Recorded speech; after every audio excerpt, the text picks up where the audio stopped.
Hello folks, welcome back to the channel. Thank you very much for joining me once again. You're always most welcome. Today we have got something interesting I haven't seen before. It's the L.R.D.G, which I thought mistakenly was the Luton Rovers District Girls football team, but apparently it's not. It's the Long Range Desert Group of the British Army, who of course were synonymous in World War II with exploits in North Africa. And what they would do is they would do reconnaissance, they'd be doing sneak attacks, knocking out enemy communications. They used to lead the SAS and guide the SAS and be involved in some of their operations as well. And there's lots of sort of videos you can see about some of the antics that they got up to, generally causing mischief and mayhem behind enemy lines, which is what they were very good at. And in fact that they were mainly comprised of New Zealanders and some Southern Rhodesians and a few exceptionally talented people from the British Army, because obviously these guys needed to have nerves of steel and something else made of steel as well, I think. Certainly a lot of nerve was required for going. They'd operate a lot of the time at night and cover long distances. And here we have the Matchbox tribute to them, and this of course is the 30 kilowatt Chevrolet truck, it's an American truck, and American Willys Jeep, which of course are both very reliable and just what they needed really. Now I've never seen this particular kit before. It's actually a 1979 kit, so it's an original kit. Sadly it is when it's not a Roy Huxley artwork, it's Doug Post, so I don't know if Roy was tied up with something else. It's got a slightly different look to it. It actually looks like, zoom you in, it actually looks like Monte Cassino in Italy in the background, interestingly. And yet we've got palm trees in the foreground, so I'm not exactly sure where they're depicting that to be. See what I mean? On the hillside it looks like the Monte Cassino monastery. Interesting. But there's no writing like they used to have in the early editions, 73 to 78. They used to have writing here saying, you know, the Long Range Desert Group are on a mission to, I don't know, southern Italy or something. Anyway, on the end, first of all, it's PK173. We've got some different artwork on the end. Again, different again on the side. And we've got it, 1979 is confirmed there, 176 scale of course. And of course this is going to come up with one of our lovely Matchbox dioramas. It's like the corner of a building that's been wrecked by the look of it, and there's some oil drums and a road, and brilliant, isn't it? And then you've got your two vehicles at the bottom that look like they are armed with a Vickers machine gun and a Lewis machine gun on the truck, so that's pretty heavily armed. It looks like a 50 cal Browning on this Willys Jeep on the back of it, and is that a Thompson at the front? Another Lewis gun I think at the front, so they're very heavily armed, aren't they? So we've got the fourth vehicle of the New Zealand Patrol, there you go, I said New Zealand, I was right. Long Range Desert Group B Troop 1942, or sixth vehicle of T New Zealand Patrol Group, Long Range Desert Group C Troop 1942. So very much of its era. So let's have a little look at this. It's a lovely box, and of course before I get into it I should state very clearly up front, this is a kit that is not mine. It has been loaned to us for our mutual enjoyment by our great friend John Bevan from down there in the southeast of England. I won't say where people are because I always mix them up and then I get accused of doing it wrong, and some people think they've been elevated and some people think I've demoted them, and who's to say which is which? So I'm careful what I say.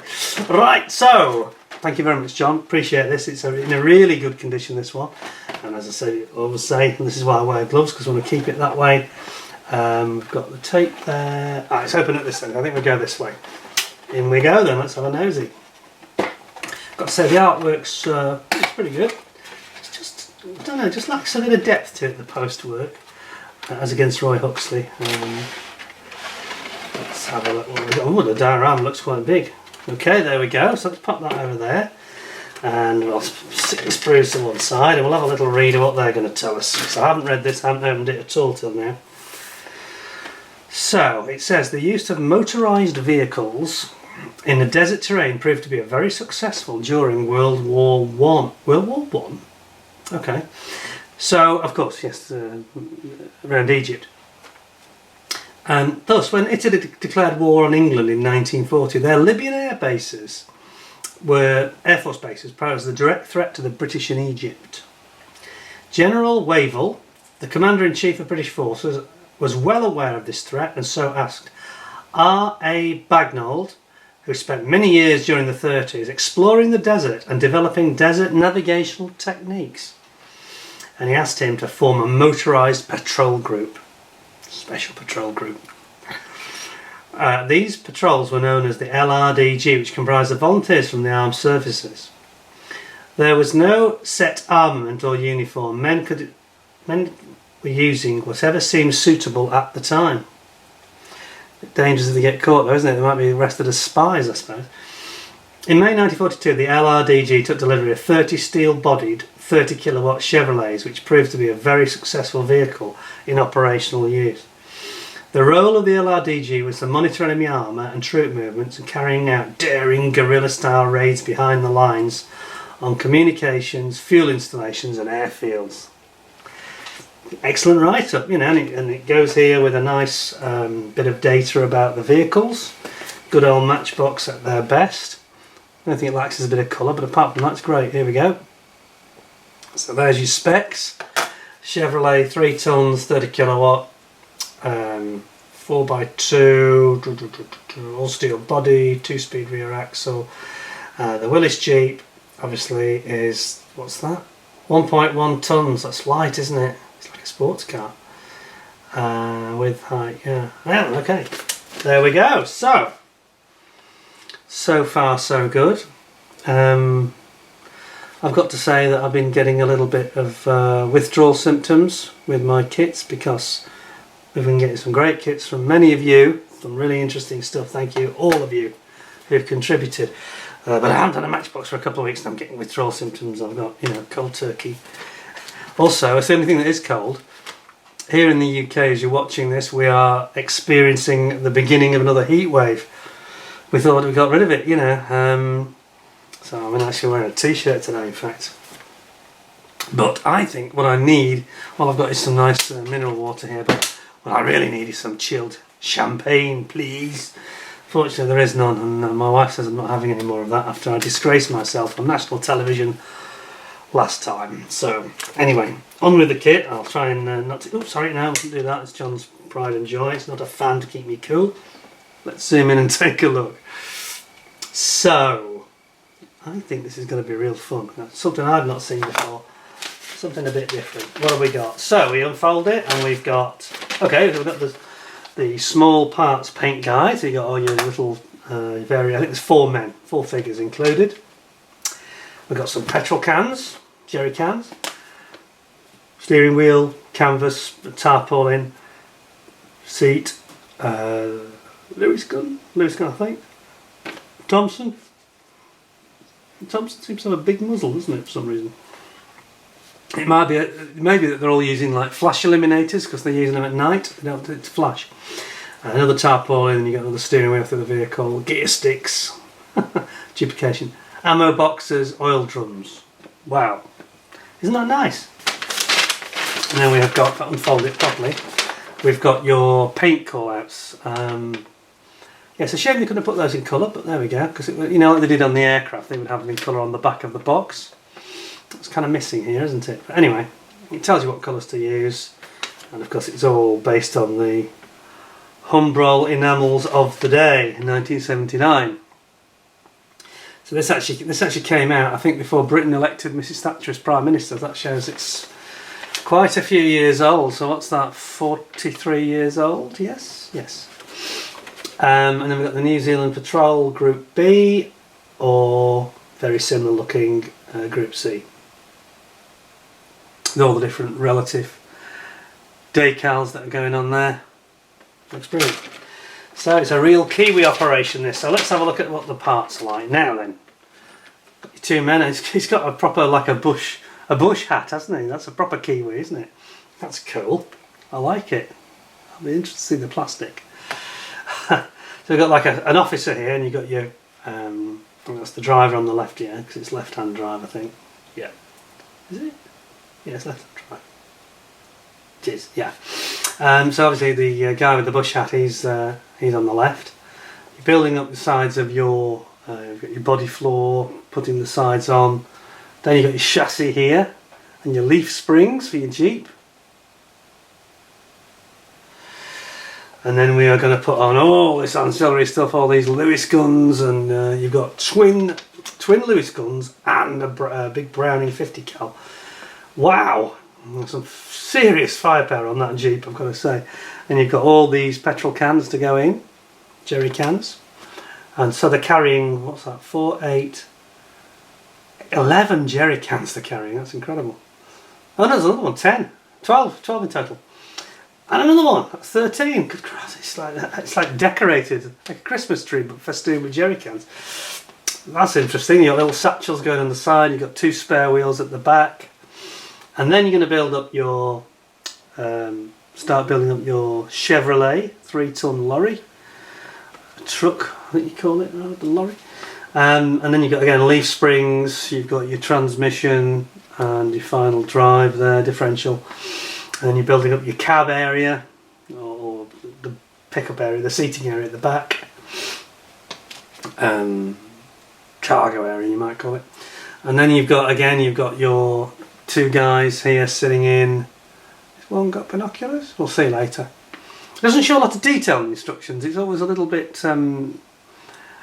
basic on the Matchbox ones. They don't show you anything that's blown up terribly well. But you're building up your cabin, obviously, with your seats. You've got your steering wheel and your instrumentation. Bonnet's going in there. You've got your main sort of body underneath. Radiator going in, and then your protective armour-plated radiator cover. And then we've got all sorts going in the back of this one, in the pickup area. We've got more jerry cans, another 8 jerry cans there. You've got ammo boxes, you've got oil drum, another spare wheel at the back, exhaust going in underneath, and again you've got a big bumper on the front, like a cow catcher, goat catcher. Move camels out of the way. And then you've got this sort of you've got that, why is it showing it like that then?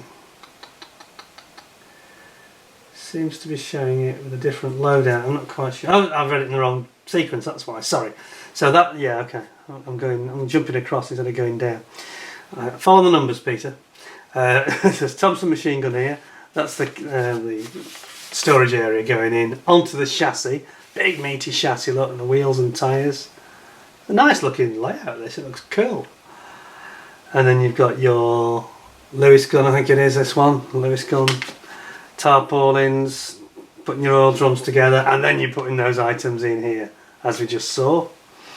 Then we've got more guns, more Lewis guns. It's festooned with Lewis guns, isn't it? Another one there, another one there. And you've got some sand grids. These are what you put down if you get bogged down in the sand, metal plates to get you out of a sand dune, or a bit of what do they call it? Sinking sand. You've got mud guards at the back, and then finally you've got this diorama with a wall of a building. You've got a couple of oil drums, it looks like, with a sign on top. That looks nice. I like the way the parts are done and the layout. It's a really meaty little vehicle, that is. That's really cool. Well, it didn't take long to get through them. But what would it be like when we get to the plastic? Now, before we get that far, we have got some decals here. Now, is it still attached? It's kind of still attached. I'm not going to pull it off because it's not fair on John. So we'll just zoom into the bit that we can. Carefully just ease back a bit. And you can see we've got the sign, symbol of, I don't know if you can make this out, we've got the symbol of the desert rats here. Let's see if I can get you, that's as close as I can get you. There you go, the desert rats. Or is it the kiwi? No, I'm wrong, it's the kiwi. I'm looking at it from the wrong angle. It's the kiwi. Kiwi, the New Zealanders. I beg your pardon, chaps. Just insulted half of New Zealand. Sorry about that. It's just that it does look like the desert rat symbol. It's actually got the same little green motif with it. That's what fooled me from a distance. I have to say that the decals are really quite nice, but they're very small, aren't they? And if you look at the Desert Rats that's on things like the Sherman Firefly, it's almost the same. And it was only when I realised that it didn't have a tail, and then I thought, hang on now, I'm looking at this at the wrong angle. It's not there, it's there. No, it's the Kiwi. So there we go. Is it kookaburra, do you call it? I'm not an expert on your native animals of New Zealand. You'll have to fill me in, because I know there's quite a few subscribers anyway that come from New Zealand, actually follow the channel, so hope you enjoy this one. This is one almost just perfect for you. Right then, where to begin? I think we'll start with we've got three colours here. We've got what looks like dark chocolate, milk chocolate and dog dirt brown. It's not quite, it's more sand, isn't it? It's not quite that dog dirt brown that we've seen on things like was it Harrier and the Hurricane and things like that. Let's have a look at what we have here then. I think this is going to be rather nice. A classic Matchbox if ever there was one. So, we've got front, and this is obviously on the lorry, we've got the Chevrolet lorry, and we've got some lovely detail there. You see the sort of running board area, just where my thumb is. Can you see that detail there? Oh, it's cross-hatched for you to get a grip. And then we've got obviously the side panels, we've got like a wooden rear panel, which is very nice. And then we've got the side panels, of course. And then you've got all sorts of different parts for both of the two vehicles actually. You've got the Jeep's radiator grille here. Yeah, that's nice. And we've got the radiator protector here for the Chevy that goes on the front of the Chevy, protect it from getting hit by anything so you don't get radiator penetration. You've got your bonnet here for the Chevy, and you've got lots and lots of wheels. Don't they look small? They're nicely moulded. There's no flash here, folks, it's beautiful. And then moving over, you've also got your Jeep wheels, got your Jeep chassis there, or body I should say. And then you've got the rear of the Chevy here, the back sort of wall. And then you've got the floor here, there, underneath the floor. What else we've got? We've got the Jeep's bonnet here. There.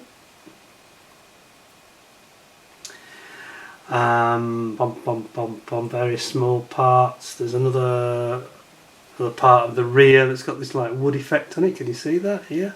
Isn't that nice? The moulding's gorgeous on this.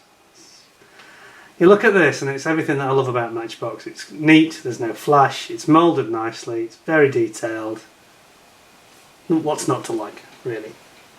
So pop that one just over there.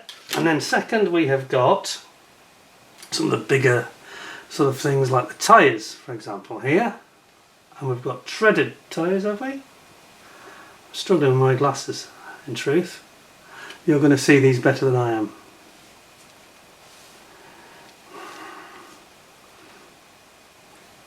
Can you see the treads? Got a tread on there or not? I'm actually struggling to tell you for sure. I'm going to resolve this once and for all because I need to change glasses, so excuse me 1 second. Go to the big zoomy ones. And we have got the most exquisite tread. Let's see if I can get this in on the camera. Can you see? The camera is really struggling here, isn't it? Can you see the tread there? That's really nice. Excellent. Then we've got, change back to my normal glasses, like I said I'm doing. Then we've got some of these characters. So we've got a chap here who is looking through his binoculars. See that? Looks a bit like a monkey. I think it's just the colour he's in that makes him like a monkey, the pose and the colour. But then it's quite nicely finished. Then you've got these oil drums here, twin oil drums which the sign sits on. And you've got another little monkey man here. He's in the truck, I think. And you've got your chassis. You've got the chassis, I think, for the Jeep. Is that Jeep or is that the truck? No, it's the Jeep. Jeep chassis there. And then you've got all these weapons. Look at this. Thompson's, Lewis guns, Browning. It's all there, isn't it? You've got these rotary magazines. And you've got the Thompson there at the top. Trying to get it to focus for you. Here at the top here, here's the Thompsons. And you've got your Lewis guns with a rotary magazine. And then you've got Lewis with a straight magazine, I think. Or haven't got a magazine on them. And then we've got some leaf springs here. You've got your axles for your Jeep there. And then we've got some more axles over here. I think this is for the back of the Jeep. With the differential. And then we've got part of this building, of course, over here, which is here. This looks quite nice. Nice door window frame. Again, you know, why can't we have that on a modern kit? Why can we not have it? Yeah? Let's have a rant now.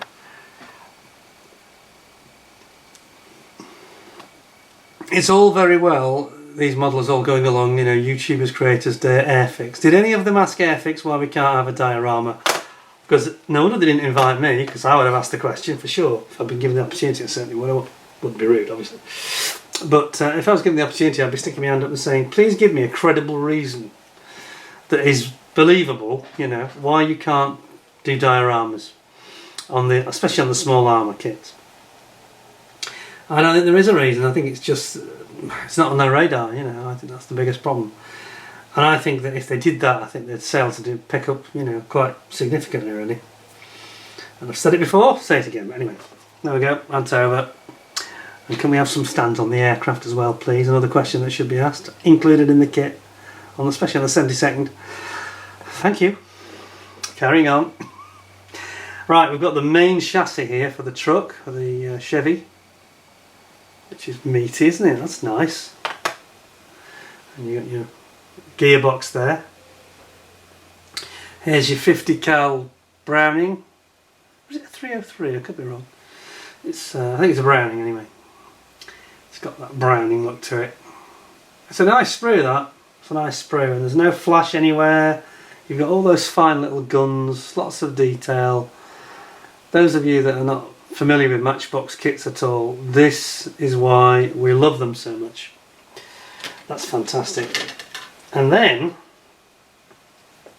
we have something very unusual. We've got some big parts and I just want to draw your attention to this. The centre of sprue has got this big nodule of plastic on it, which is most unusual. I think that's supposed to, where my finger is, whoops, there we go. That is not supposed to be there. That's this bit that I'm touching now should have been removed when it was knocked out of the mould, and it's just, anyway, I'm not going to break it, it's not my kit obviously, it's John's, but that's most unusual on a Matchbox kit. It's just missed the cleaning up process, or it's not come off when it's been removed. I think they're probably supposed to just pull them off manually, but anyway, there we go. So look at all the detail parts you've got here. Look at the jerry cans. Many jerry cans here. That's a lot of jerry cans, isn't it? And you've got these little tarpaulins. And then you've got your oil drums, ammunition boxes, and then you've got like blankets, tarpaulins again, that are wrapped with like straps around them. Very nicely done. And here we've got our New Zealand friend with his bush hat. Now look at that, can I get you in closer? He's cool. Yeah, I like that. That's a nice figure, that is. Something a bit different. And here we've got his commanding officer.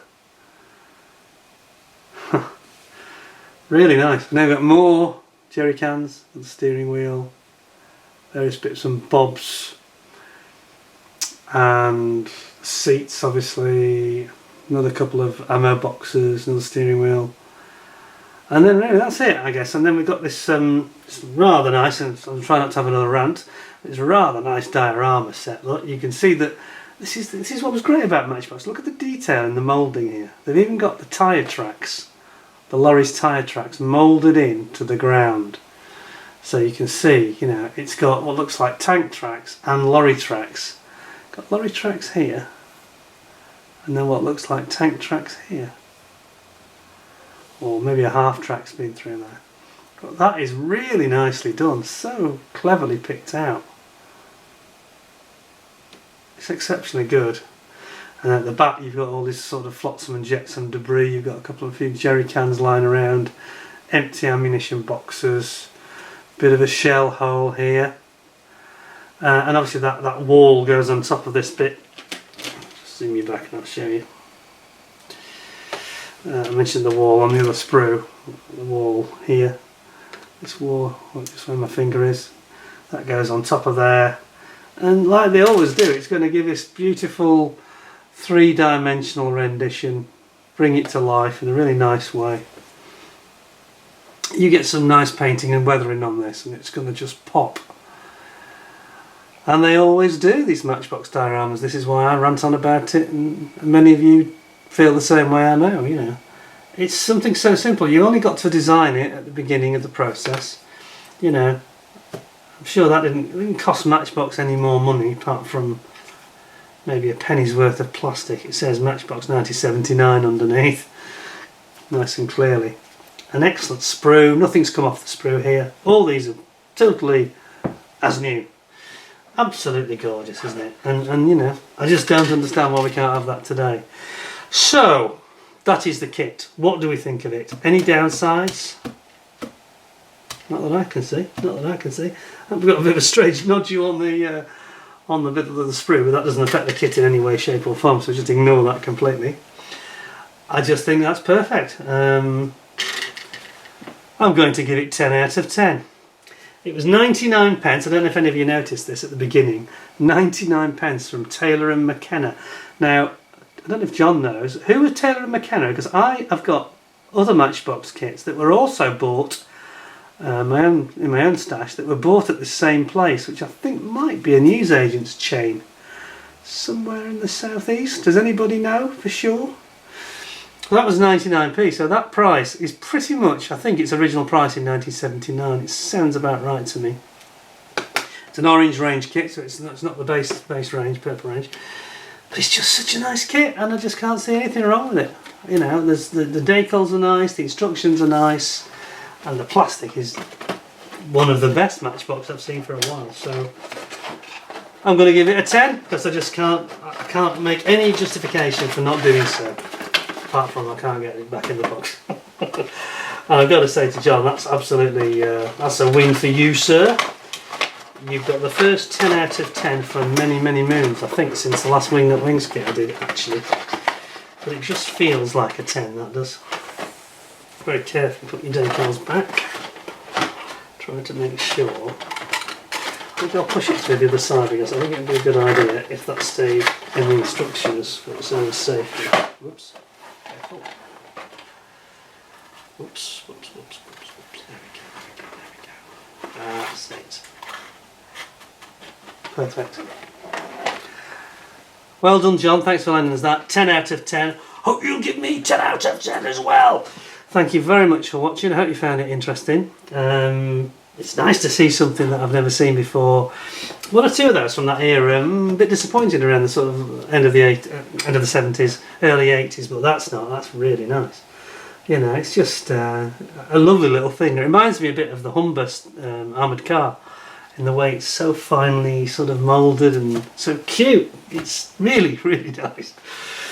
Well, I hope you get it back, John. I hope it finds its way back to you, and I hope the postman, I might say, doesn't foul up and it doesn't disappear, you know. I'm just joking. You'll get it back, it'll be fine. But thanks very much, really nice kit. Enjoyed that very much. An absolute peach, so thanks a lot. So as I say, please give me 10 out of 10. If you haven't subscribed, please do so. And if you are a subscriber, then please make sure you've double check that you've dinged that notification bell, because a lot of people found that they've been getting late notifications and things, and I think it's some setting thing that YouTube have done. I hope you found it interesting, and we'll be back very soon with some more stuff in a similar vein. In the meantime, thanks very much for joining me. Please all look after yourselves. Thanks a lot, and bye for now.